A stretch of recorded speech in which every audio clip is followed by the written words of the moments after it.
Welcome back to our final day of the World Athletics Club. My name is Shari Hawkins, and I'm right now sitting at the base of the Bowerman Tower, where we're learning every single day that running isn't just about winning, but it's about testing our human spirit and our hearts. But there were amazing performances that happened yesterday, and I want to take a look at them right now. To the Olympic champion in the Javelin. Needs to try and put something together here. He's trying to roar the Javelin forward. That is more like it. Well, what an incredible backdrop. The whole stadium roaring him on. The gold's in the bag. And that's another throw over 90. That is ridiculous. Is this the day for the Olympic champion? That looked pretty close. Oh, that's huge. The Olympic champion becomes the world champion. Hassan has got the inside line, but has she got the speed? It's been a difficult season for the Dutch woman. Segay's coming past her. Silver in the 1500. Little by little, Segay's pulling away. A great effort by Chebet, the cross-country specialist. But Gudaf Segay takes the 5,000-metre title. Chebet takes the silver. And it's a bronze for Dawit Sayum. Arop's driving for the line. He'd love to be the first Canadian to win this, but Emmanuel Correa is coming away. He's pushing, he's driving. The lactic acid is taking hold, but the Olympic champion becomes the world champion. Despite not breaking 1:45 all season, all of a sudden discovers the turn of speed that took him to the title in Tokyo. And now comes Prandini. Prandini is ahead. The Americans are up. Sharika Jackson's got a lot of closing to do here. Listen to the crowd. T.T. Terry. Can she hold off Jackson? Yes, she can. The Americans take it from Jamaica. And the Germans, with disbelief, look like they may have come through for third. It's all well and good having the four best individuals, but it has to work as a team, and it did for the United States. Hall to Bracey. And the Canadians are holding them. De Grasse. Can he do it? Yes, he can. Gold to Canada. And after what a difficult season it's been for De Grasse, he tastes gold in the 4x1, just as he did over the 200 metres last year in Tokyo. These athletes have been through so much during these championships, but the best part is that they've been taking us with them through their journey. This is the best of social media.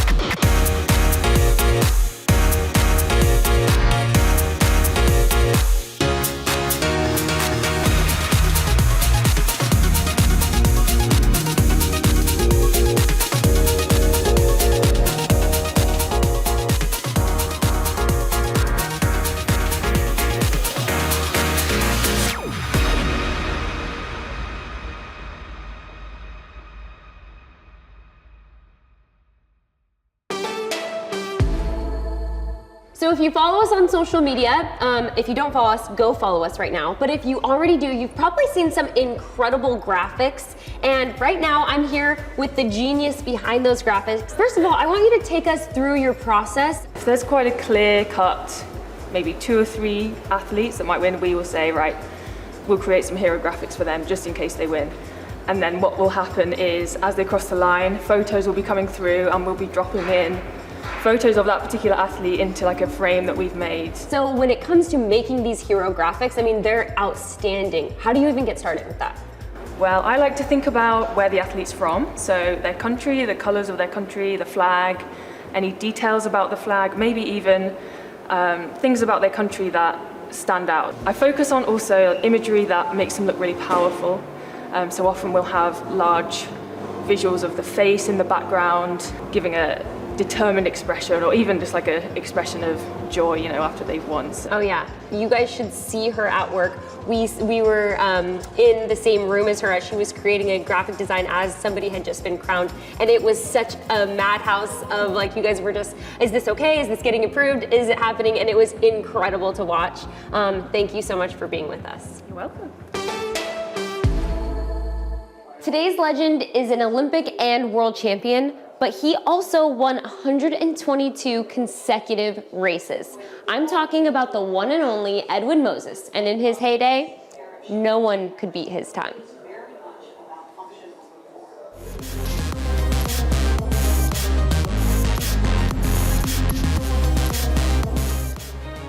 I'm Dr. Edwin Moses from the United States, 400-meter hurdler. Started my career in 1976 at the Montreal Olympics, won a gold medal in the hurdles again in Los Angeles. 4 times world record holder. I won 2 World Championships medal golds, 3 World Cups, 2 World Championships. It was really a total of 5. Been involved with Laureus Sport for Good Foundation for around 20 years and big fan of the sport.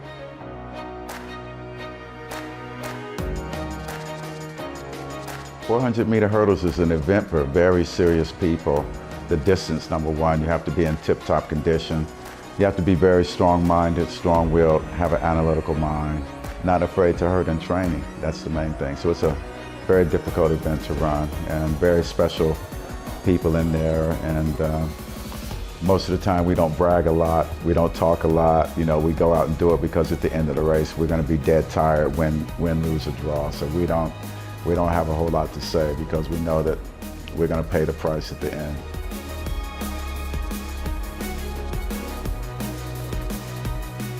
Most of my life as an athlete was not really about the track meets or the running or the competition.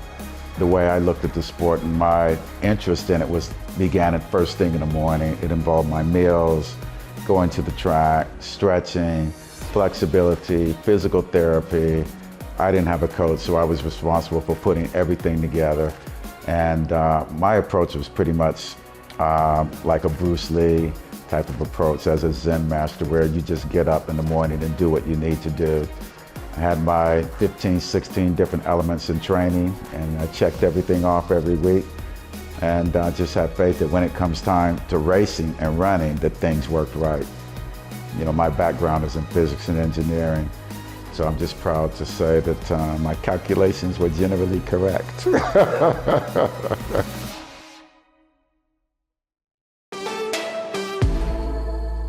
Man, we have been treated to so many incredible performances. But I think something that's particularly sweet is when we see somebody named as a gold medalist for the first time. We sat down with 2 of our athletes that did just that and talked to them about what it's like to be a first ever world champion. I brought a little prize from yesterday, yeah, my medal. I'm honestly speechless about what went down yesterday, and so to be hanging on to this is a dream come true in so many facets. We change some things now, you know. We are show for other people who track and field is alive in Brazil. I don't even think about it like I am the world champion. I just, after that, just enjoy. When I go back to Brazil on my flight, it'll be like the time, and then I realize everything. Dos Santos has the belief, he has the desire, and he has the talent. Tonight belongs to Alison Dos Santos. The level of athletics in Australia is really going up and up, and we've got such a big team, and they're all so young this year. We're pushing each other, we're encouraging each other and inspiring each other, and so I have no doubt that it will do the same for so many young athletes coming through. Needs some of that famous Aussie grit here. Oh yes! Patterson is the world champion. I'm just so excited to compete and just continue competing, but I feel like this has just been such a pivotal moment in my career, and so who knows what I can produce in future. I'm just really excited to jump in. I'll never stop. I want to get the world record, so I keep doing my job, I keep doing my work to get this. One of the best things for fans is hearing from our favorite athletes right after they win their medals. We're gonna take you there right now. This is the best of the mixed zone. Hi. Thank you. Sorry. The champion. Hey, you too. And it hasn't really quite set in yet. I was looking out earlier and I was like, man, I'm a world champion. Nuts. I think it'll take a while for that title to sink in because it's it's definitely not yet. I didn't know who got second in the race. Yeah, I'm in disbelief that I'm world champion. I don't think I can even say it yet, really. Increíble.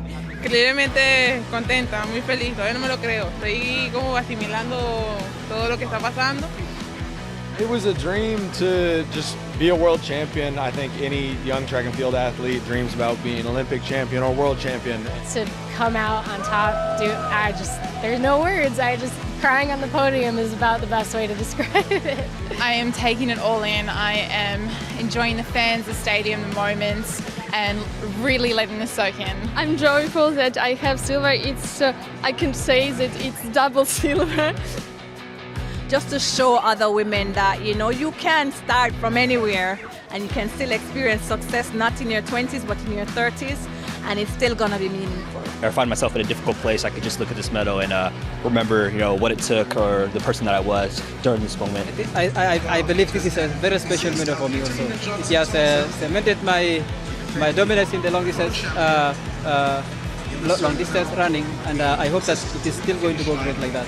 I'm really happy to have come away with a medal in this field. Obviously, as reigning champion, you go in and you want to be top of the podium, but sometimes when somebody runs 21.4, we dream with that. I really did everything that I can to come here and win the World Championship, to broke the record. Finally, I can say, right?